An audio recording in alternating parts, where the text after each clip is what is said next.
have watched so many young men lately. This message for the youth. A lot of them are upset, angry at the world. I strongly advise them, go to the cemetery. A lot of their friends are being buried there, and it's not hard to take.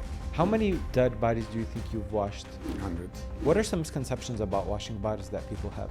First, they offer us money, and we don't take money. I was called ruthless before when we washed dead bodies because you do it on a regular basis, it becomes a norm. Do you believe that washing a dead body like hardens the heart? Actually, it's a total opposite. What hardens your heart is chasing money, chasing power. I tell friends and family to go wash their own family members. Have you done that?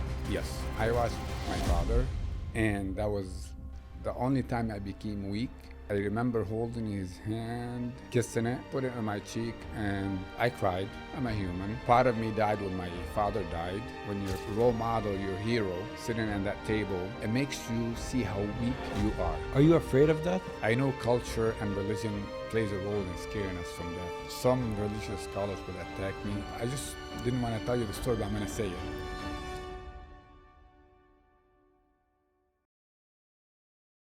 For those of you who live in this area, you're probably familiar with Haj Haidar and what he does on a day-to-day basis. If you don't live here, Haj Haidar is a very successful business owner. But we're not here to talk about Haj Haidar's business ventures. We're here to talk about something that he does that's a little different. Haj Haidar has been washing bodies for over 35 years now. He washes the dead bodies of Muslims. And there's so much that goes into that. He meets the person at this transition point between this world and the next. And in this episode, we're going to dive deep into that. And we're going to talk about it thoroughly. What has his experience been like? Why is it important for me and you to go and start volunteering our time to wash dead bodies? I record this after the guest leaves. And after having this conversation, this is definitely something that I'm going to sign my name up for. It's crucial and it's very important for all of us to do this. He tackles the misconceptions and the myths around it. And I think you're going to love what he has to say. And one more thing, before we start today's episode, I was looking on the back end of the channel and I saw that 67% of you watching this, who regularly watch this, haven't subscribed yet. So I have a very straightforward ask. If you enjoy this episode, if you enjoy what we do here on the show, it helps me know that you guys want this type of content and you want me to continue doing this. Thank you so much for your time. And with that being said, let's get the show started. Welcome aboard Middle East Airlines. والمتوجهة إلى طيران الشرق الأوسط يرحب مدينة القدس العربية. Haj Haidar, thank you for joining us. I always like to start this off with self-introduction on your part. And I'm not as interested of the introduction of what you do, like for work. I'm more interested in the introduction of how do you see yourself. So when you look in the mirror, who's that person? Bismillahir Rahmanir Rahim. My name is Haidar Koussan. I am a proud father of 5 girls. I consider myself a family man. Love my people. Love this country that we live in. But I also have a deep love for Lebanon. Quote unquote, and I love my community, and I love to serve my people in this country. What's your earliest experience with death? It was 1978, 79, during the Israeli invasion, and of course there was a civil war. I was a child in my village in the south of Lebanon. And of course, I was going from one part of the village with my best friend to the second part, and you have to take shortcuts. And of course, during the daytime, we'd always take the cemetery road. And as we and my friend were walking, we saw a man digging a grave. He was sweating, it was hot, and he asked us for help. So basically he was digging and we were carrying the dirt. And back then it was done by hand, manually. And as we were done, the man went down to the grave, measured it, and he I still remember these words. This is very comfortable. It's gonna be lucky for the man that will be buried in there. Of course, the Israelis blocked the road. The guy was buried in Beirut.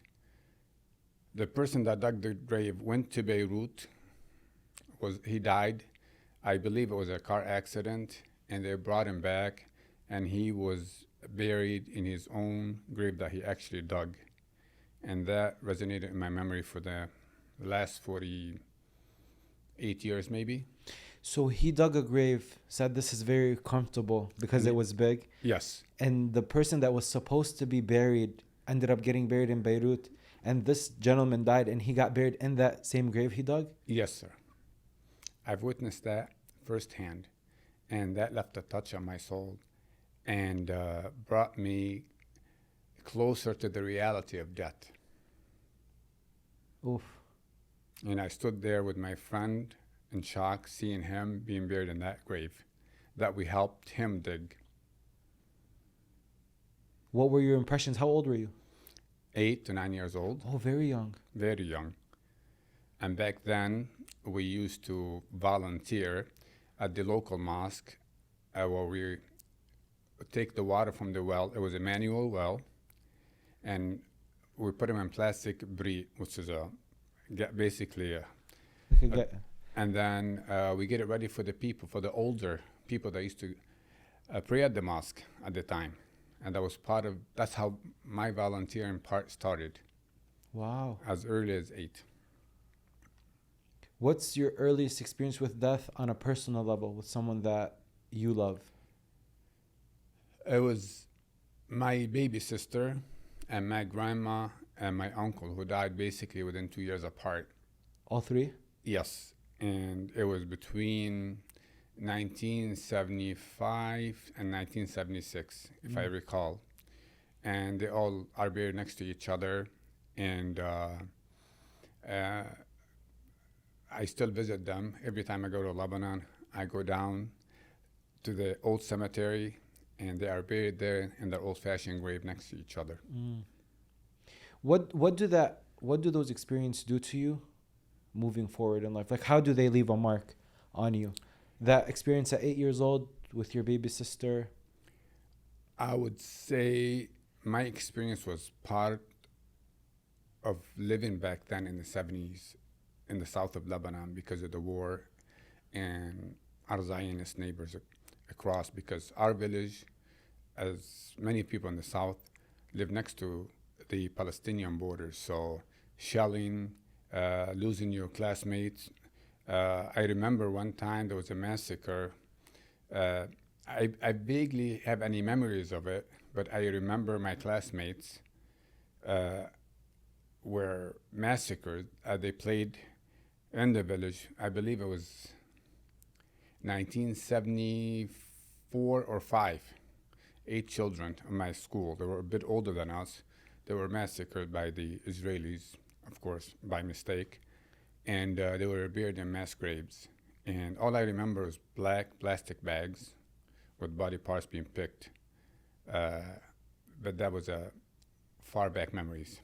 So some people would say those experiences traumatize you, and other people would say those experiences make you more comfortable with the idea of death. Which one do you think it did? The second part. I'm very, very happy with my personal life. I have a happy, outgoing family. It made me a stronger person. It made me a very realistic person in life. Life is limited. I always tell people, our time here is very limited. Enjoy it. Keep God, Allah happy. And you could do anything you want. Life is beautiful. But the reality of death is like day and night. So your decisions in life would be based on the fact that you're here on a temporary period of time, and then you move on, and you want to leave. I don't like the word legacy, but you want to leave your good deeds for your children and your grandchildren to carry on. Basically, death is not a bad thing. Yes, death is beautiful. It's the beginning of a beautiful journey, Actually, life is a struggle, by the way. Death is a beautiful journey toward heaven. Well, you do have a choice of going to heaven or not. And going to heaven is not that hard to do. Basically, be sincere toward yourself, humanity, all of humanity. I don't like the fact that I have to be to have love just for the Muslims or the Arabs. I truly believe, and my religion teaches me to believe that humanity comes before my Islam. So you serve humanity as a whole, and you make your decision based on that, and you look forward to meeting Allah subhanahu wa ta'ala, your parents. It's something beautiful. So it's a beautiful thing to think about death and enjoy life at the same time. There's a balance. Yeah, I think what we end up doing is thinking about life too much and not like disregarding the idea of death, especially when we're young. We think it's very far.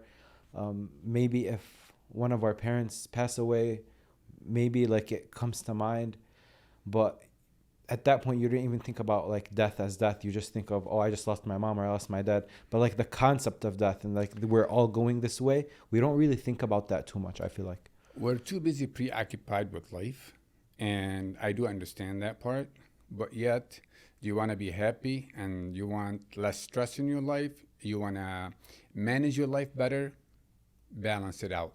Life and Asian, and eventually moving on to heaven. I don't, the word death is a negative way of portraying our life. We as humans, even all religions believe in that eventually we go to our Creator, Allah subhanahu wa ta'ala. So live your life, live your dreams, go out, go on vacation, enjoy life, play sports. It's all good, but yet leave room for visiting the cemetery once in a lifetime. Once a week. That's what I do. I go once a week. I visit my friends. For my age, I have a lot of friends that are buried. I visit my dad. My mom is 92. We're enjoying her. A lot of people that I know are buried at the cemetery. We go there, walk. I remember the times that I had with them, and with the type of work I do, I meet a lot of people. And even my coworkers are buried next to my dad. So to me, death is beautiful, the word death, but we stereotype it in such a negative way, we shy away from it. And I'm here to talk about volunteering our time to serve humanity as a whole and locally serve our community. And we do have a shortage of people wanting to volunteer to wash dead Muslims. Yeah, we're going to get into that. I just want to, as you were saying that you pass by the graves of your father and your friends and your coworker, my heart started racing because I don't have that experience yet. For the most part, my friends that I have are still alive. My parents, alhamdulillah, are still alive. My coworkers are still alive. I haven't lost any of them. Is it difficult walking past them? Like when those memories start playing, like you go first friend, memories start playing, second friend, memories start playing, dad, all the memories start playing. And like, does your heart squeeze a little bit when you... Maybe in the beginning, the first time, maybe, yes, I have to agree with you. But afterward, I cherish the memories. I enjoy it. For me, I'm a human. Sometimes I get stressed out. Going to the cemetery relieves all my stress. It reminds me how lucky I am, how healthy I am. And this message for the youth. A lot of them are upset, angry at the world, depressed, among many other reasons. I strongly advise them to go to the local mosques, local institutions, volunteer their time, meet other people, go to the cemetery. A lot of their friends are being buried there. A lot of their friends are being buried at the local cemeteries. Learn from their mistakes. Learn from them. they need to focus more on religion, on their human side. They need to think like humans. I know they're under a lot of stress from social media and life, but you know what? Listen to your parents. Listen to your elders. Come and talk to me. I have a lot of youth that I work with. In a way, I do mentor. And I'll just give you an example. Yesterday, a friend of mine, her son is 11 years old. And I asked her, how is Muhammad doing? She goes, he has a lemonade stand, and him and his friends, and they're looking for sales, but the location of her home is a little bit in a dead end area. So I got in my truck, went there, surprised them. I pretended to be a food critic. I told them how to do the lemonade stand. There was 3 different flavors. And I gave them a big tip, and they were surprised. Why is the tip? And I said, you guys take whatever you need from that tip and give the rest back to Gaza, to the orphans of Gaza. They looked at me, I looked at them quietly, got in my truck, and I drove off. And I was more excited than those kids. They're thinking like humans. Instead of being on the social media and getting stressed out with video games, they were out there trying to start their own business in a very humane way that we haven't seen lately. You know, there's 2 parts of that story. It's the kids that, like you're saying, they're doing this push that a lot of kids aren't doing. But there's the second part, which you taking the time out of your very busy day to make that 5 to 10 minute stop is also, I feel like, a lot of the older generation aren't willing to do anymore because of the preoccupation of life. True. I chase happiness. I chase serving Allah subhanahu wa ta'ala. I worry about my hereafter. You know, sometimes we're busy putting money in the bank. And don't get me wrong, I'm a businessman. And there's nothing wrong with putting money in the bank. But yet, you need to bank with Allah for the hereafter. So sometimes work is important. But to me, I got so excited to do a good deed. And I'm only sharing the story to encourage others to do the same. And God is my witness. Making those kids happy and sending the right message for 5 young men, they're boys, to, you know, you shock them with a surprise visit and you shock them with a generous tip. But I know for a fact, and by the way, and I told them, one day you become successful business people, and I can see that in your faces. Stay away from, cut down on social media, stay away from bad friends. And once you're rich, you're going to help the children of Gaza and Lebanon and Yemen and Syria and Africa. And they looked at me, sure we will. And that, to me, that's the biggest success story that I had this week. Because that's going to stick with them moving forward. They're not going to forget that moment. I got a call from 2 of the mothers. This morning I was driving here, and it's happy. What did the mothers say? The kids did not sleep. One of them told me I was coming home from the stop signs, and the boys came running to her. Some knew me, some did not. One of them knew me, the others did not. And they were screaming. We got a big tip, and then he told us blah, blah, blah. And the mother was so excited and happy. But just for the record, that mother, her father was generous to me 48 years ago in Bint Jbel. Wow. Yes. That's how the cycle goes. Now it's your turn, and then tomorrow is going to be their turn. Yeah, he made me happy at age probably 8 or 9. I made his grandson happy 48 years later. Wow. What goes around always comes around. How many dead bodies do you think you've washed? Hundreds. Hundreds? Yeah. Wow. When was your first wash? I was in high school. My friend's father passed away. I had the urge to go help. I didn't have a license at the time. Do you need a license to wash bodies? No, driver's license. Oh, okay. Because we were living in Dearborn on the east side, and it was in Inkster, the funeral home. So I was able to get a ride to go there. Walked in, my knees start shaking. It has been a while since I've seen a dead body. And you know what? I stood my ground, and among my friends and my brother, we did it. And what caught my attention at the time, seeing the son taking the khatim, The ring. the ring from his father's hand, crying and putting it on his hand. I met the son years later. He still have the same ring. So he took his dad's ring on the washing table. And took it out of his hand, which Islamically you have to remove it, and he put it on. And I saw Muhammad years later. He still had it on. Wow. And back in the 80s, teenagers were busy with working, partying. It wasn't as much religion as it is now. So if you're religious, you would be left out of the game. It wasn't many of us. And if you go to the local mosque at the time, not many young men. And I'm talking about teenagers, not many.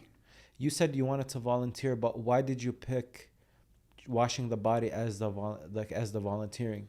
Like that sounds like such a scary thing to do as a teenager. Actually, washing body was one of many things I was volunteering at. Okay. You described knees shaking. Is it just the idea, or is it the visuals that you're seeing that are letting your knees shake? Just the thought of death in itself, with the mysteries and sometimes the superstitions in our culture about death, it all adds up when you're standing right there. But once you face your fear, it becomes normal. Once you leave that room after you wash the first body, do you think I want to do this again, or do you think I need a minute to process this? I want to do it again and again. Really? Yes, it's all about the ajr, serving the people, but yet it's all about me remembering. Most people that know me, they always see me smiling and greeting people. You barely see me upset, not smiling. Part of it is that I see life and I see death on a regular basis. And a lot of times I tell friends and family to go wash their own family members. Have you done that? Yes. Who you washed? I washed my father, and that was the only time I became weak. And I remember holding his hand, kissing it, put it on my cheek, and I cried. I'm a human. I have feelings. I was called ruthless before when we washed dead bodies because, you do it on a regular basis, it becomes a norm. Of course, we have a lot of respect for the deceased, but we do it because we have to, and to move on, go home and have lunch, and go back to work. A lot of times my lunch break is I volunteer at the local funerals, and a lot of families call me to do it. People that we grew up together ask me to do it, and I love to do it. And it did break my heart. Part of me died when my father died. It's a normal feeling when your role model, your hero, sitting at that table. It makes you see how weak you are, and that one day you'll be washed by your own family members. Prepare yourself. So you start making decisions based on that. So the difficult thing is seeing this person that was very strong. You're calling them a role model. Now you see him in this very vulnerable position, laid on the table. And by the way, I learned from Muhammad back when I was in high school. I took my father's ring. And you put it on yours? I put it on, and then because his hand is bigger than mine, it wouldn't fit. So I have it in my office, along with his wallet and his personal belongings. And I wanted to keep my father's legacy alive, but he was a type. He never cared for legacy. He cared for ajr. And he always says, if there's any money left, give it to the poor and the needies. And we did. And I know he's happy up there. Mm. And he said that when he was healthy. Not, a lot of us, when we become sick, we're ready to departure, we start making the right decisions. But it takes a real human to make the right decision when you are happy and healthy and young, to help the homeless, the needies, here and overseas. Christians or Muslims. Serving humanity is the best feelings. You have to think outside the box. I'm a good Muslim. I'm a practicing Muslim. When it comes to homeless and the needies, you think like a human. Mm. Did you ever think before your father's passing that I want to be the one to wash him? Or did it not cross your mind? He asked me to. Mm. And he cracked a joke, easy on me when you do it. And I cracked a joke saying, I'm going to treat you like you treat me. One incident where my dad was straightforward, people know him, and he had one personality. And I said, I'm going to shower you with cold water. He said, you better not. And that was a joke. I'm very proud of my father and the legacy he left behind and what he did for humanity. Were you the only person in that room? No, there was 2 other people. Mm. So it's a group job? It takes 2 people to do it. Okay. Sometimes it takes 4, depends on the situations. I had an incident years ago where I had to deal with the body of I was literally by myself to deal with the body of a 16-year-old driving a motorcycle. Somehow he fell on the highway, cars drove over him, and there was no room to wash him.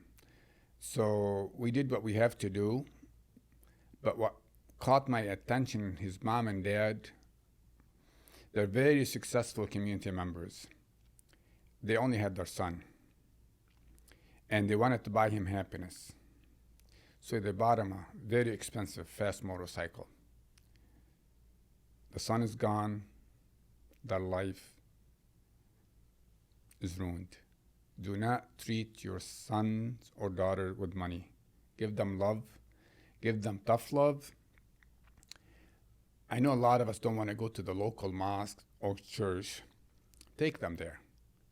Religion has its positive and negatives, but there's way more positive things to do at the mosque or a church than you think. Mm. Let them go together. When you go out to eat, take 5 minutes, go to the local cemeteries, look at the pictures, look at the year they were born, the year they died. You'll see the old, the young. I remember washing a 4-month-old baby. And I put the baby on the palm of my hand, and I remember, because it was so fragile, crying like a baby myself. Oh, you cried washing the baby? Yeah, it broke my heart. It looked like an angel, and I had to remove the whole body with my fingers to wash it, and to put it in the kafan, the kafan, Yeah. and to put it in a small wooden gasket. And I went with the family to the funeral. It was a small funeral. It was basically just direct families. And that was very questionable disturbance in my life. Why? But sometimes you stop asking why. For anyone that knows me knows that I love coffee. And I always wanted a coffee sponsor for the podcast. I wanted another reason to have a cup of coffee during recording an episode. And I'm so happy that one of the official sponsors of Not From Here is my favorite coffee shop in town, and that's Detroit Perk. And if you've been in the area and if you've visited Perk, you know that it's one of the nicest looking coffee shops. It's cozy, it's nice, their coffee is phenomenal. And I'm so happy and I'm so grateful that moving on forward, Not From Here is sponsored by Detroit Perk. When it comes to insurance, there's getting great coverage, and then there's getting great coverage and saving money at the same time. And that's exactly what Nasser Insurance Agency does. They take your home insurance and your auto insurance, they bundle it together, both great policies, and they help you save money as well. So you're protecting what matters most, and at the same time, you're keeping money in your pocket. And they're a local team that live here that actually understand your neighborhood and they understand what you need. So give them a call. I have the contact information in the description below. And now, back to the episode. You asked, like, between you and yourself, you were asking, why did this happen to this little baby? Yes. What happened to the baby? How did that baby pass away? He was born with kidney issues. Oh, okay. And he died from kidney issues. Why did you stop asking why? We are, in this life, it's unfortunate, some things happens, and sometimes it naturally happens. We stop asking Allah why. Yeah. So basically, I'm the type, I ask Allah all the time, why Gaza, why Lebanon? I do. Okay. And I have a good relationship with Allah. So it's not like, I'm afraid of Allah, why should I ask this, why should I ask that? And, with Prophet Musa alayhi salam, when he asked Allah, Da'ni arak, let me see you. And Allah answered with the rest of the story. So I talk to God my way, and sometimes I get the answer indirectly. It's a short journey, continue your journey. And stop asking questions. Yeah. Life is too short. I mean, asking questions is important, but I think that from what you're saying is like it's all God's plan, right? So it is. Like you can like obviously questioning is important. I think God wants us to question. Of course. He wants us to ask. Of course. He wants us to seek answers. He wants us to understand better. If anything, these people that don't ask and they just close their eyes and go, like those people bother me. Like you really are not curious to ask, to seek, and learn. Like is the magic word. Like even if what you just said, you ask questions and then God indirectly gives you an answer, or you understand the answer later on. You learn something from you questioning. Like you just said the story right now that you asked why the child, or why Gaza, or why Lebanon. You get the answers and you learn from those answers. True. By the way, that family with the 4-month-old baby, they have a beautiful family now. Beautiful, gorgeous families. So maybe Allah didn't want the family to suffer with the kidney issue long term. So certain things you leave them up to Allah. And as a human, we're limited to our knowledge, and we think we have wisdom. We're very limited in this life to what happens during life and afterward. So continue the journey. Think about life. Enjoy life. عيش لدنياك كأنك تعيش أبدا. Live your life as you're going to live forever. And وعمل لآخرتك كأنك تموت غدا, which means work for your hereafter as if you're going to die tomorrow. So there is a balance right there. And we have more fun in my family than an average family.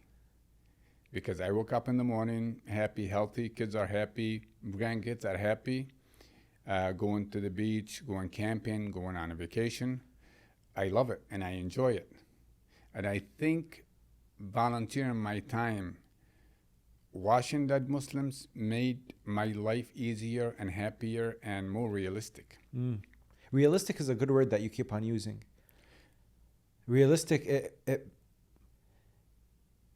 Realistic is, well, let me advise our community on one thing. When you lose your loved ones, if it's your mother, let the daughters, the sisters wash her.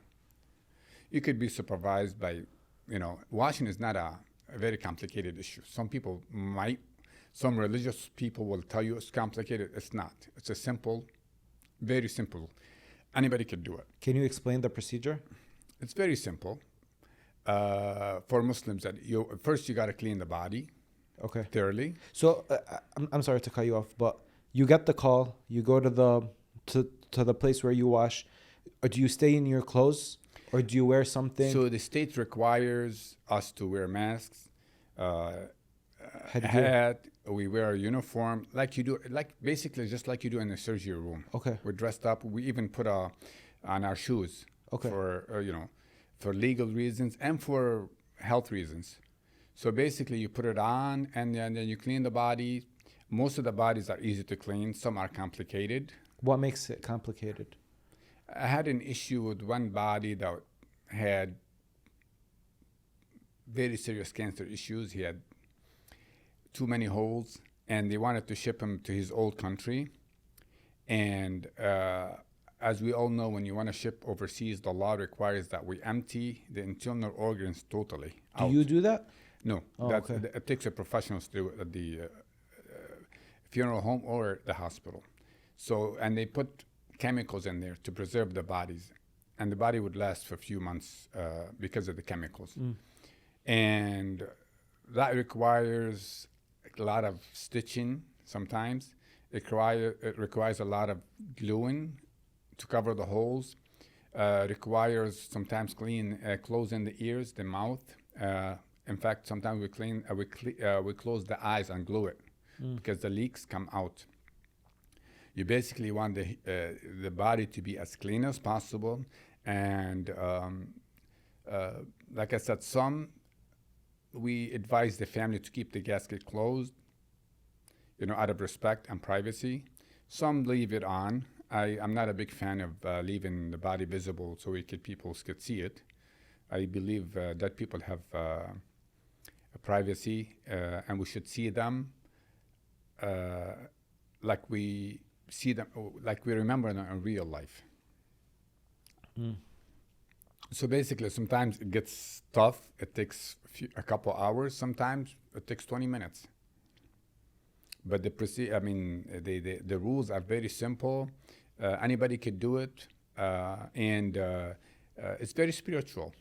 Knowing the fact that his soul is watching, the angels are watching. It's a beautiful spiritual journey for the family. And trust me when I say that once you watch your loved ones, you would make better decisions toward your other family members. You'll have more mercy toward them. And a lot of us, when they fight over the inheritance. So if my loved ones passed away, are we next in line? Let's make the right decision. Divide it equally.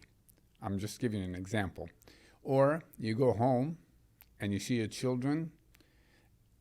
You learn from your mistakes to spend time with your children, with your loved ones. Maybe you'll treat your neighbor or your friends better. Maybe you'll remember to serve humanity more. And we have one of the richest communities in the nation. When I say the nation, in America. But yet we don't do enough volunteering. We don't donate enough for the orphans of the world. And again, you don't have to donate to just Muslims. There's a lot of orphanages in Uganda, Tanzania, Nepal. We just did a project in Nepal, a water well during Ashura. And I'm here to voice to raise my voice, to do more during Muharram and Ashura to serve the less fortunate ones instead of spending that massive money on food and sweets and what else follows, to save that money to help your own people or humanity. And trust me when I say a well that would serve 2 villages in Nepal costs about $2,000. That's it? Sometimes it costs less in Africa. Sometimes it's more. It depends how much you have to dig. And the respectful organizations are out there. We need to be involved in death. So remember death in a good way. You invest more in your akhirah and your hereafter. You help humanity. We better our human race through donations and volunteers. And I know from working with our community, we could afford it. It's very interesting that you are with that person at this very transitional phase from this world to the next. Like you're at the end of his life, though his worldly life, but you're also at the beginning of his afterlife. I wanted to share the story with you. Sometimes when the soul is ready to depart the body, they call me to be there for support. What, before it departs? Yes. Okay. Because they'll be on life support, and they slowly take them off life support. And I've seen it many times where the procedure happens. I just want to tell the Muslims and non-Muslims, I've witnessed an American lady was next door to my sister that her husband was dying, and she lived alone. So she called me and my sister to be there during our husbands going to heaven. They're Christians. And I was there when the soul left the body. And I was there many, many times when the Muslim soul left the body. And trust me, it was the same exact thing. So that makes me think like a human. We all die the same way, even though some religious beliefs says otherwise. And from my personal experience, humans are humans. We all go to the same God. We all go to the same heaven or hell. Let's think like humans. And for people that don't want to go to watch the body, they could always go to the hospital, watch their loved ones or their neighbor or their friends on life support. Usually life support means few days and they're going to meet the Almighty God. Are there situations where the family members want to stay in the room while just watch their parents being watched? With knee shaking that I told you earlier, I had many family members, and one of them actually fainted, and one of them stood against the wall, and I helped him sit down. So yes, it happens on a regular basis. Do you recommend it? Yes, I Okay. strongly recommend being with your loved ones until the last moment.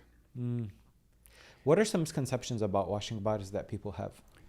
First, they offer us money, and we don't take money. It's obligatory. I don't know the word.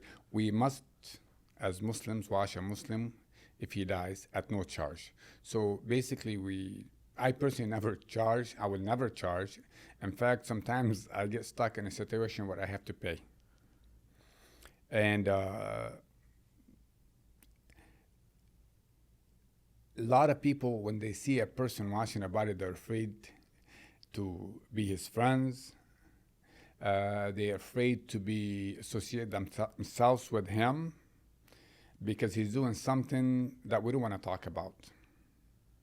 You know, it's not just the fear of death, dealing with a dead human. And that is a big misconception. Dead people are very peaceful. Going to the cemetery is like classic music to me, and it should be to many others. Dead people don't hurt no one. People alive do the damage. So face up to the challenge of washing your loved ones or volunteering. Spend more time looking at the grave, knowing the fact that you will be there, and I guarantee you we're all going to be there sooner than you think, even if you're young or old. If you're Muslim or Christians, you're all going down the same way. Make your decisions based on that. That's so. When you mentioned this to me, I was very surprised because in my head, the person that is in that room is doing something that's very noble. It takes a certain human to be inside of that room, to be able to do this. And it's like, I'm thinking about it like in the old days. Maybe it was always the son that had to wash his father, for example. It was always the daughter that had to wash her mother. And we have hadiths and stories of these things happening. So I'm thinking of, if you're washing my father, that's something that really, if we're going just how humans have been all the time, I should be the one doing that. So you're doing this to all our fathers, to all our sons, you know? So this is a very noble thing that someone can do. Well, that's why I keep advising people that experience is worth it. How can I start? Like, Very if I want to simple. do this. All you have to do If your father is at the mosque, you go in there. The funeral people would love to see you there. It's less work for them, and they'll help you throughout. And they've been through it many, many times, and they do want you to, do the procedure washing. And I just want to add the friendship that I've built throughout the years with families that I watched their loved ones is unbelievable. I would go to their weddings. I still go to their funerals.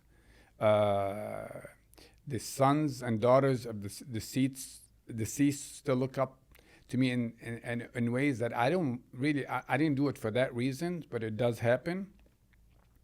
And generally speaking, people would respect you. People would fear you in a little bit. And watching that Muslim makes you fearless. I'll give you an example. President Clinton came to visit us at one point. Okay. During the election, when Hillary was running for office. So I was told the day before that the president is coming, and that he would spend time with me for 15 minutes, and then media would show, and etc. So the community was ready. Everybody was excited to see the president.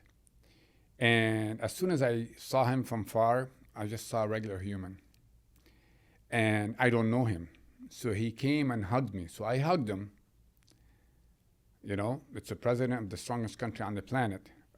When I hugged him, I noticed how fragile and how weak he was. He was skinny, he lost a lot of weight, and I thought to myself, he's just a human, like me.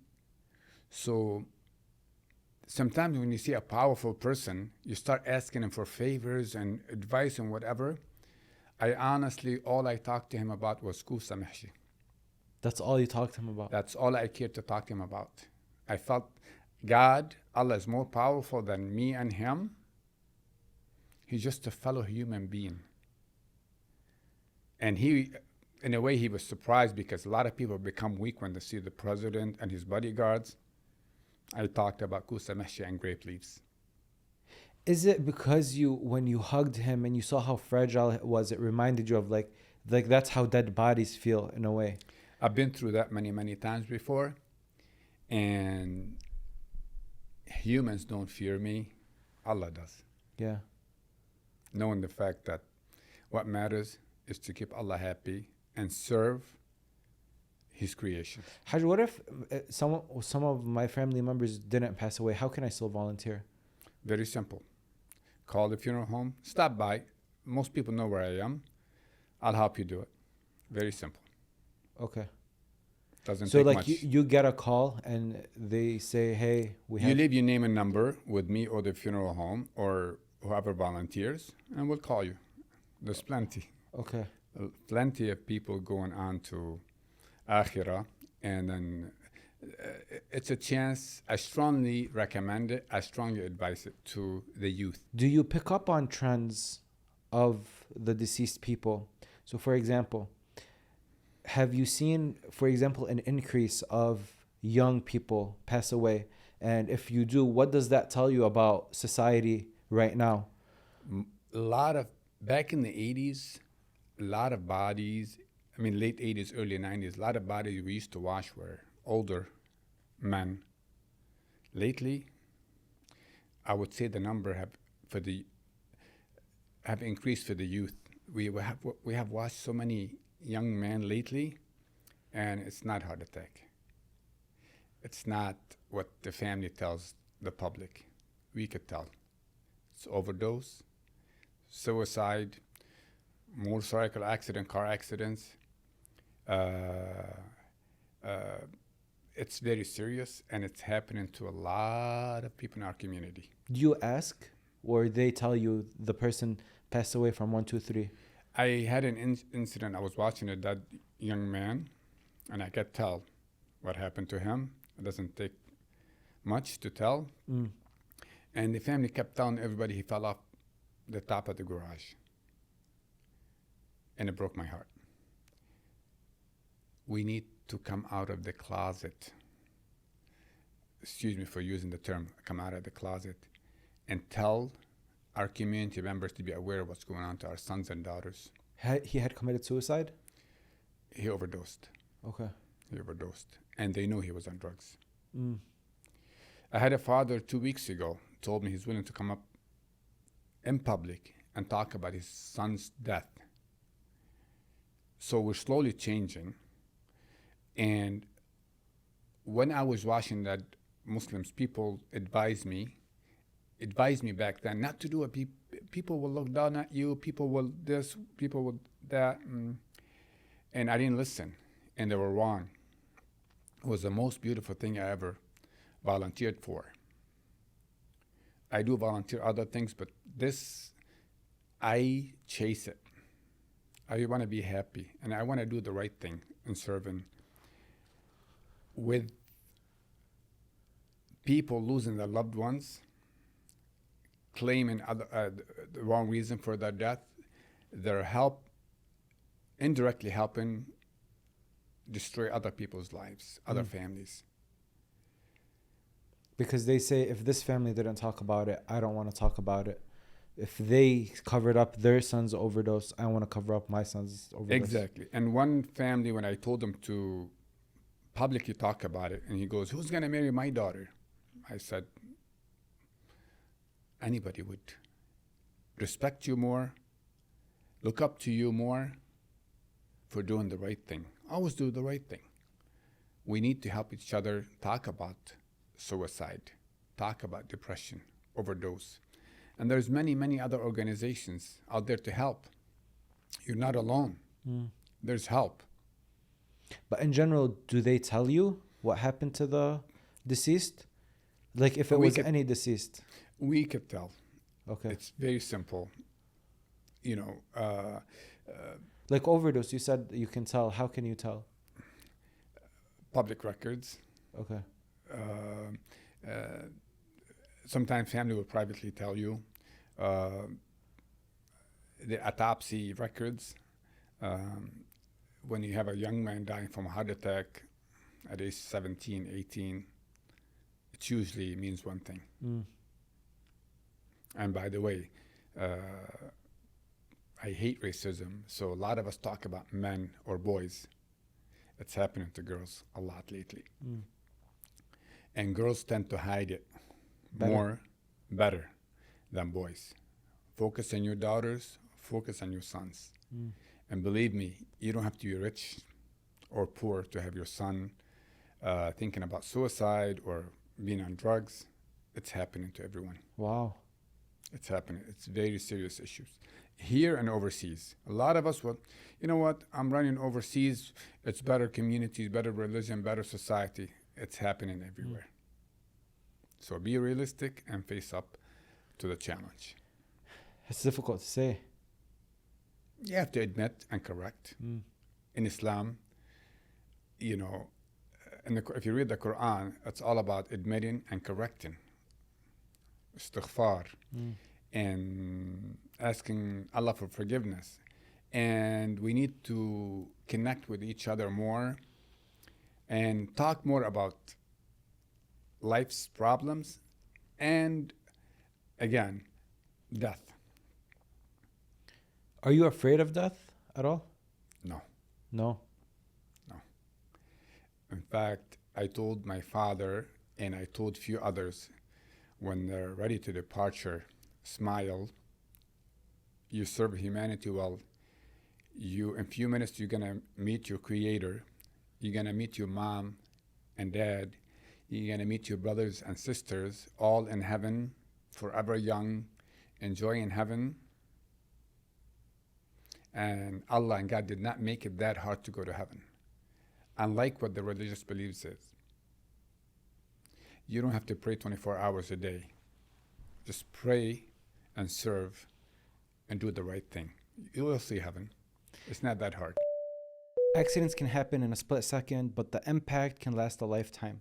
That's why having the right legal team matters. Halmaklid has spent decades fighting for people who have been injured, making sure that they've gotten the proper compensation and justice and medical care that they deserve. Whether it's a car crash, a workplace incident, a slip and fall, they know how to win. Don't wait, because every day counts when it comes to personal injury cases. Call Hal Macklet today. I have all the contact information in the description of this episode, and they'll make sure you get the compensation that you deserve. Buying a home can be overwhelming, but with Mortgage Connections, the #1 purchase brokerage in Southeast Michigan, it doesn't have to be. Buying a home can be overwhelming, but with Mortgage Connections, it doesn't have to be. They're the #1 purchase brokerage in Southeast Michigan. They know how to make the process smooth, stress-free, and tailored to you. Whether it's your first home, your dream upgrade, or just an investment property, they've helped countless families in the area get the home that they want. And one of those homes were mine. They'll get you the best rates on the proper terms, and they'll make sure that you have the keys to your next home in no time. Don't just get any mortgage, get the right one. I have all the contact information for Mortgage Connections in the description of this episode. And now, back to the show. You know, what's interesting about you is you mentioned you're a business owner. You're a very successful business owner. And people don't, I feel like people that are successful and get to that level won't really think about washing bodies or putting themselves in that situation. Now, from what you're saying, it makes a lot of sense that, bilakis, if you are successful, that's where you should be. You should be in the washing room, so you can come back to reality a little bit and get off your high horse. Life is so short that I see rich business people being preoccupied with life, and death takes them. I see it all the time. I see people that I talk to a day prior or a week prior, sometimes a month. And that happened to me a lot. When you work in the public and the retail, you see people. Yeah. And they die 24, 48, 72 hours later. I've seen it a lot. You'll be talking to them a day before, the next day you wash their body? Yes. And in fact, 2 customers died on my hand. One was an Italian lady. She was walking out of the supermarket and then she fell. I ran, grabbed her, hugged her, told my brother to call 911, and I seen her face change from red to blue, and she stopped breathing in my arm. And when I showed the Italian family the video of her passing, how she died in honor, I refused to let her be on the ground. She died in my arm. I had another incident the same way. So death is part of life. We cannot just talk about daylight and not talking about The night time, yeah. Do you ever think about who's going to wash your body? You don't have sons. I don't have a son. Yes. I talked to 2 of my son-in-laws, and I have 4 beautiful, religious, good son-in-laws, so they'll be doing it. Okay. And by the way, I believe in Islam, daughters can do it in a certain way. Oh, for their father? Yeah. Oh, okay. Because when we wash that body, basically the private area is not showing. We do it in a way where it doesn't show. Okay. So daughters could watch their father too. Wow. If I was to departure, I wouldn't mind my daughters or my son-in-law do it. Yeah. But like from this conversation, I'm thinking of how we should all be like lined up the wash room. I think I've heard that in some communities it's like they're struggling to find one person. Like maybe they have just like these 2 or 3 people that rotate, and if anything happens to one of them, It's always the case. I know that for a fact. I know that for a fact. People don't want to talk about it. They don't want to be involved. And sometimes one lady actually gave me a big check for doing it. I said, take it back, lady. Donate it to the orphans or the local organizations. We don't do it for money. Because she was so afraid of death she was willing to pay. And if you allow me to, I want to mention something about some of the family getting bullied by some azat reciters. It's a serious issue facing the community. They're getting abused by those individuals. Not many of them. A lot of good people out there, but a few bad ones are actually demanding a lot of money for supporting the family during the funerals. And sometimes it costs as much as a wedding. Yeah. So basically, be careful of those predators. Make sure, ask the local mosques about their reputations, because sometimes they barge in and they impose themselves on the families who are in pain or struggling or are not familiar with the process or the first time. The second time they learn. So basically, there shouldn't be any charge. It's all volunteering. So make sure whoever's helping you, just tell them up front, what are your charges? Otherwise, they'll suffer afterward. And that's a very, very serious issue happening to many, many families. Wow. And a lot of people will inbox you about this. Very serious issue. And because they wear the religious clothing, we don't want to make a big deal. We don't want to, I understand these people want to make a living, but within reasons. Lawyers charge $100 an hour. Charge $100 an hour, but don't ask for $5,000. Don't abuse the family, but already, because some of the family are in having financial difficulties because funeral costs plus legality is expensive. Buying a grave is expensive. So, is it expensive? How much do these things usually cost? Right now, with the graves, between $4,000 to $6,000 just for the grave alone. For the funeral cost, basically the same. So, the local funeral have good reputations. I have to be honest. The two that I know of are very fair in their pricing compared to the market out there. And the last thing the family needs is a religious reciter asking for a lot of money. Some, or actually the majority of them, actually, whatever you give them, they'll say thank you and have a nice day. But few select ones are aggressive and demanding after the funeral. In fact, they start making calls to other friends and the family to pressure them to give them more money. And I got a call about 3 weeks ago about that subject from one of the family members asking me what should I do. And I said, don't give them anything. You don't have to give them anything. So the community needs to be aware of that. Yeah. What's your, I know this is like personal to every individual, but what are your thoughts about being buried here versus being buried back home? The myth of death is there's so much details. And to me, personally, you could be, it's God's creation. Earth was created by God. There's no such thing as a holy place to be buried in.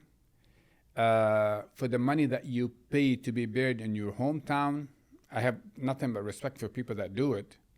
But for the extra expenses and the burden on the families, donate it to the poor. Give it back to the people.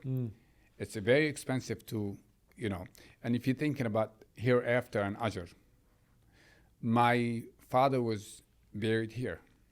And my family, my daughters were born here, my grandkids were born here. We're here to live and stay. This country is ours. And I am more of an American than anyone else. I love this country, and we should plan it as such. Okay. So here. Yes. Here, for sure. We have to start our own communities, and this is a beautiful country. And then trust me, who is gonna visit you in the far away land when all your family is living here? When you do this over and over and over again, do you get numb to the feeling of walking into the washroom? Or is there like consistent feelings that happen every single time you walk in? Like there is that unexpected factor for sure. Like you don't know if you're washing an old man or you're washing a little boy or you're washing a teenager. Are there still like some nervousness? When you pray to Allah, do you get numb?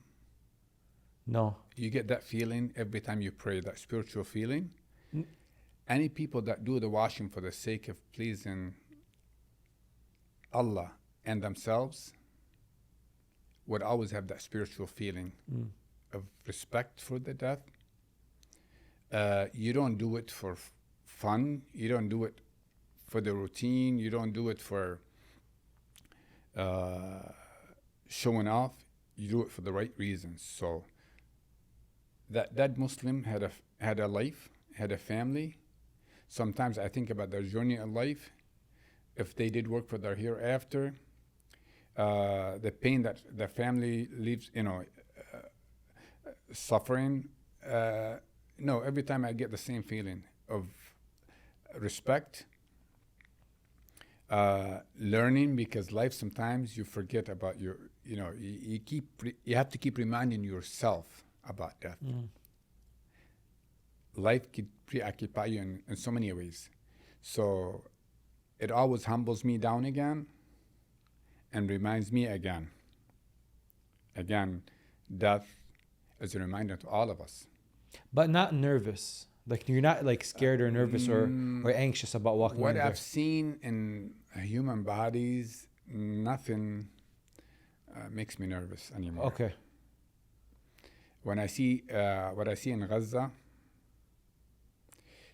it breaks my heart. But one way or another, I've seen some of it. Not what's happening in Gaza hasn't been Seen before since World War II. But I've seen some of it, so I could control my feelings more than an average person. It breaks my heart how we honor our dead Muslims here, how we put them in caskets and we bury them in honor, and yet the people of Gaza and south of Lebanon are not having the proper burial. And some of the bodies have been gone in smoke, that we cannot find anything from the bodies, from the chemical weapons that the Zionists are using against our people. Do you believe that washing a dead body like hardens the heart, and that's why a lot of people advise to not do it? Like, don't do it; it'll make your heart harder. Actually, it's a total opposite. It humbles you. It makes you soften. Actually, what hardens your heart is chasing money, chasing power, being jealous of others. That makes your heart hard. But when you are doing the total opposite, preparing yourself and your soul and your body, I think most people that do this have the softest heart that I know, and that is based on experience. Wow. I have more love for nature, more love for gardening than most people. And I started at a young age doing gardening. How does that relate to washing dead bodies? The fun of life is very limited. You could travel the world, you could eat the best food, but at the end of the day, that food you're eating basically either is from the cow, the chicken, or Mother Nature. So the fun in life is limited.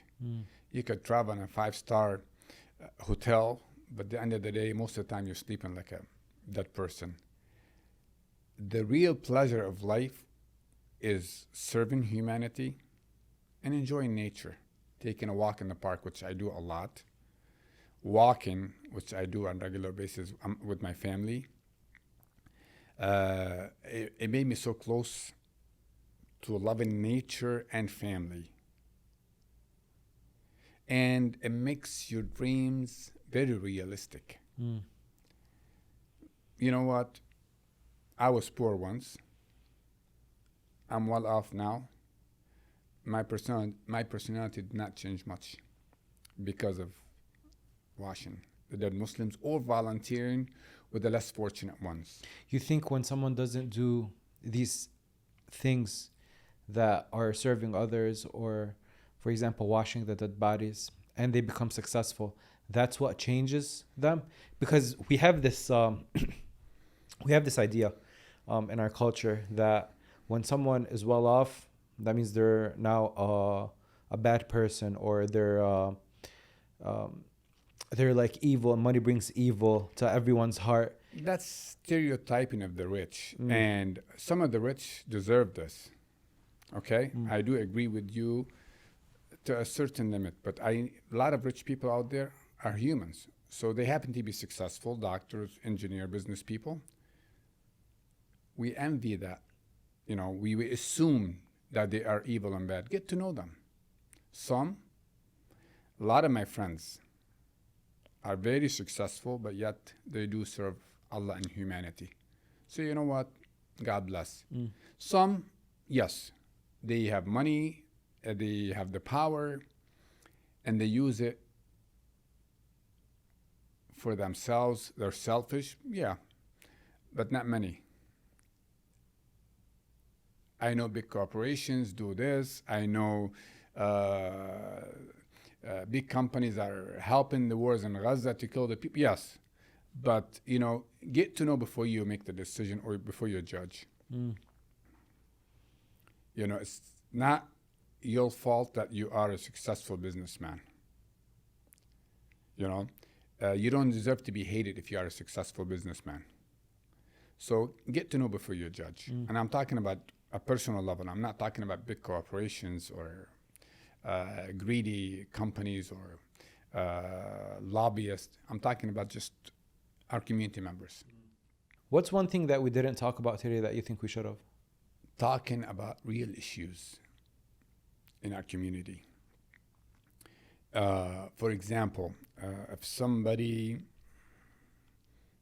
from a rich family dies, now we're talking about death, I've noticed some of the family they do spend a lot of money trying to impress others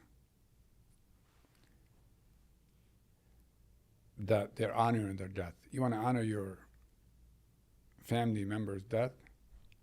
Stop doing that. Give the money to the needies and the poor. You want to do a Majlis Aza, bring in a famous reciter charging a lot of money and spending a lot of money on sweets and food that gets dumped in the garbage? Stop that. You want the real ajr? Give it to the needies and the poor. And the problem is a lot of us do know a poor person or a poor cousin or uncles or neighbor out there that are in dire need of the money. But yet we decide to show off in death or show off in our religious beliefs. We need to have more human feelings toward our fellow humans. You know what? There's nothing wrong with you enjoying life, going out to eat, buying a nice car, buying nice clothes, but don't overbuy. Don't overspend. You're numbing your soul. You're making your heart harder. I could tell from the amount of clothes donated during the previous war and the earthquake in Syria, the amount of clothes that our community have that they never use. If you are bored, instead of going shopping, go to the mosque. Spend time there. That urge to buy is a disease. To buy something that you never use, it's not needed. Fight that urge. Go to the cemetery watch these people. Have they done the same thing? I don't know. Maybe they have. And do the right thing. Help humanity. What you're saying really is people, when they do these things, they are chasing fun. They want something that's fun. They are numb. So Their when- soul is numb. So when they hear that, they're going to be like, but going, like, if I want to have fun, I want to go to the mall and buy something. I'm not going to go to the cemetery and look at all the bodies and look all the graves, because that's not fun. Well, if you go to the graves and see the bird singing, which you will, and see the breeze against your face, it's a beautiful feeling. To know that your loved one is healthy and alive. Look at those young people who died and how much pain their family still suffers. You're not suffering. Count your blessings. You might be in their shoes one day. Prepare yourself. There's a verse in the Quran that scares me every time. Bismillah ar-Rahman ar-Rahim. ثم لا تسألن يومئذ عن النعيم. You will be asked, not in a friendly way, what have you done with the money and power that Allah gave you? You will be asked. What are you going to say? And there's another verse. Bismillah ar-Rahman ar-Rahim. وَالْقَاهِرُ عِبَادَهُ بِالْمَوْتِ وَالْفَنَاءِ. He will crush عِبَادَهُ, His servants. his servant, with death and disappearance.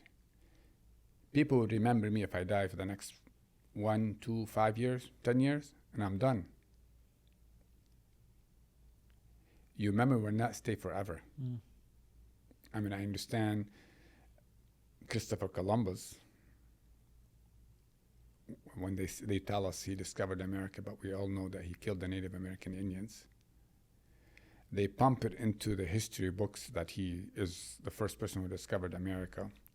And I always tell them a joke that when Christopher Columbus arrived in America, there was a person from my village who had a supermarket there. So your legacy stays between you and Allah subhanahu wa ta'ala. Work on that. Make your decisions based on that. You only have Allah subhanahu wa ta'ala, and after your death, and we all see it, people wear the black for a week, 2, maybe a month, and life goes on. You are forgotten. What have you done for your akhirah? And a lot of us, when they die, they leave a lot of money for their family members, but they never do khums or zakat. They're too busy gathering more money. And it could happen to a person who's 30 years old. It could happen to a person who's 90 years old. Death does not discriminate. It takes anybody, anytime. Yeah. One of the realizations I've had about like how like silly we are is one time I was at this funeral and I'm sitting in the back and the people are going up to give their speeches, the family members, the sheikh, and then there's 2 people sitting in front of me that are ordering food for after they're done, or like they're looking at restaurants. And in that moment I was like, man, like this person passed away and lived their whole life trying to live out their dreams and do all these things and thinking that they're going to make a difference. And at their funeral, there's 2 people that are there for the funeral, which is fantastic, but they're ordering food and they're just going to go pick up the food right after they leave the mosque. And it puts it into perspective.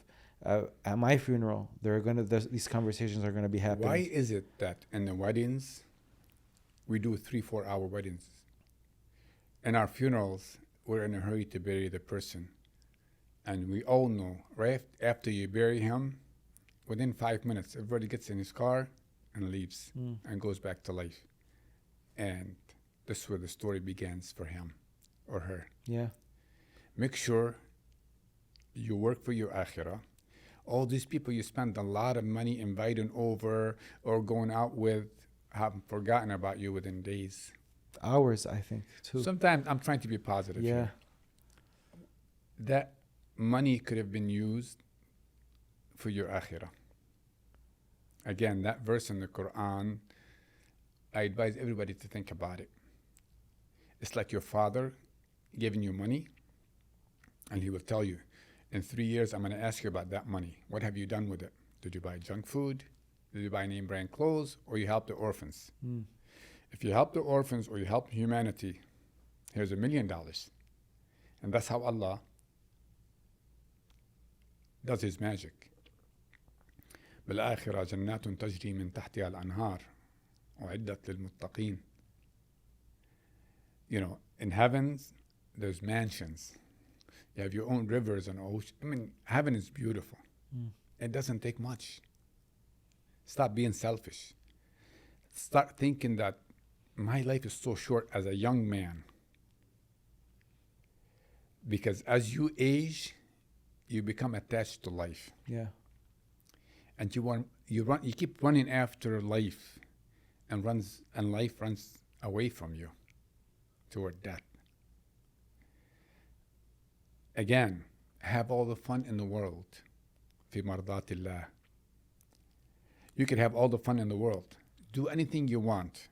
You're allowed to do anything you want in fun, as long as you don't eat pork, you don't gamble, you don't do alcohol. Basically, that stuff is good for you. Because if you do that during your vacation, you'll never enjoy your vacation. So the more you sustain your soul from the sins, the more fun you'll have in life. But again, plan the akhirah at the same time. I think that's a beautiful message. And I think this conversation is going to change a lot of people's mind on how we look at death. You started off by saying like death is beautiful. And it's not something that's scary, not something that we should run away from, something we should embrace. This is the start, not the end. And it is the beginning. Yeah. And again, if you are in life and you're trying to run away from something, but you run in circles in the same room, it eventually is right there facing you. Yeah. Why run and hide? Where you could make it a beautiful, beautiful experience. I know culture and religion plays a role in scaring us from death and the grave. And I heard some religious scholars talk about pressure of the graves or being whatever, in all religions, not just Islam. And these are all myths that we shouldn't worry about. We should worry about the mercy of Allah, mercy of God. And basically, we're talking about the soul, enjoying heaven or hell. Going to the cemetery is basically a very peaceful experience. Do it once, maybe you feel that superstitious nonsense, but on the second trip, you'll enjoy it more. Walk around, read the Fatiha, keep the Quran on your phone, and I guarantee you within 5 minutes, you feel the spirituality. One thing that you were talking about is like the superstitions of being in the grave. Growing up, I was told that, for example, the grave presses on your chest, or you wake up after everyone leaves and then there's going to be snakes and rats and they're going to be eating. You're going to watch them eat at your body. And as I grew up and I kind of built this relationship with God, I asked myself, if God, from what he explains to us, he is this merciful and he is this loving. So he's going to wait until I'm in the most vulnerable situation where I have nobody, and then he's going to take the time to scare me and punish me and have all these like insects and rats and snakes like eat at my body. I'm like, that doesn't sound like a merciful God. Can I cut you off for a second? Yeah. And some religious scholars will attack me, and they have attacked me in the past. That is a flat out lies and fictitious stories that were made by humans. God is merciful, Ar-Rahman Ar-Rahim. I'm not saying, and also God Azizun Intiqam. If you go commit sins and you hurt people, you're going to pay the price. We're not here to forgive you from your major sins. Allah will forgive most sins. أو actually يغفر الذنوب جميعا. So what happened in the graves is a natural phenomena. You come back and dig the grave. I guarantee you 30 years you'll see nobody bothered the body. So basically it's a flat out lies carried on by religious and non-religious people. It's the fear of death and the fear of the grave. And I've experienced the grave. I just didn't want to tell you the story, but I'm going to say it. So about 3 years ago, I lost one of my best friends. And I live in the area where the cemetery is. So I said, I'll meet them there. I didn't plan anything. I'll meet them there instead of driving to Dearborn. So I drove there. The grave was already dug. Everything was ready. Looked to the left or the right, there was no one. So I decided to go down the grave to experience it firsthand. I went in there. It was a scary experience at first. I was numb. And all I could hear the highway, the wind, and the geese fighting. I was there for a good 15 minutes. Did you just stand or did you? I was sleeping there. Oh, you slept in the grave. Toward the Qibla, toward the northeast. I slept like a dead person, wanted to experience the grave. I realized the beautiful sound of nature, the fear of Allah subhanahu wa ta'ala that I'm meeting Him, knowing the fact I'm going to be there sooner than I think.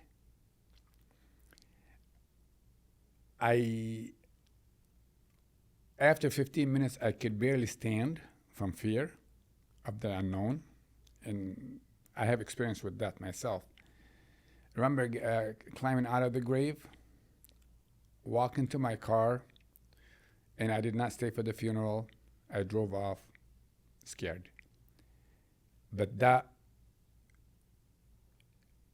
barrier, I've broken that barrier of fear. And that was your best friend's funeral? Yes. So death is a beautiful experience if you're a good person. Let's be good people. Let's act like one. Do things that makes Allah happy, and trust me. That experience of death, meeting Allah and going to heaven is a beautiful thing. If you have a disease or you're aging, you're going to be young, forever young. What more do you want? If somebody is telling you in few days, in few months, and maybe a few hours, you're going to be in a mansion on the river with all loved ones, with no more pain, wouldn't you run that way? Yeah. Why are we afraid of it? Are we afraid of our sins? Repent. Ask Allah for forgiveness. Trust me, Allah is a very merciful, unlike what others tell us. Because anybody could wear the turban on his head and act like a religious leader. How much do they know? And you notice everyone has a different opinion. So right. Everybody tells you a different story. The truth of the matter is Allah is beautiful. The experience of meeting Allah is beautiful. Meeting your loved ones is beautiful. Going to heaven is beautiful. Make your decisions based on that. Stop committing sins. Stop hurting people. Stop taking what's not yours. Stop backstabbing. Focus more on your inner self. Volunteer your time. Help humanity. For God's sake, Detroit is only 2 miles away. We are one of the richest communities, but yet what have we done for Detroit? We do business with them. We take the money. But lately, a lot of our youth are helping, by the way. And I work with 2 different groups of college kids who do, during Muharram and during Ramadan, they do a lot for the homeless in Detroit. God will ask us, what have we done for your Christian neighbors in Detroit? And I'm not a big fan of helping Muslim orphans. You help human orphans as a whole. We as Muslims are here to serve humanity and to think like a human and to practice our own beliefs. There's no doubt. And I believe I'm a practicing Muslim myself. Haj Haidar, thank you so much. This was a fantastic conversation. It's my honor. Thank you so much for reaching out, and we enjoyed it. And hopefully we could make a difference. And I'll end it with anybody could come up to me and talk to me anytime. They want to volunteer. They know where I am. Most people know where I am. And they could inbox you, and you could let me know. And I'm willing to meet with them at any time, at any place within my means, of course.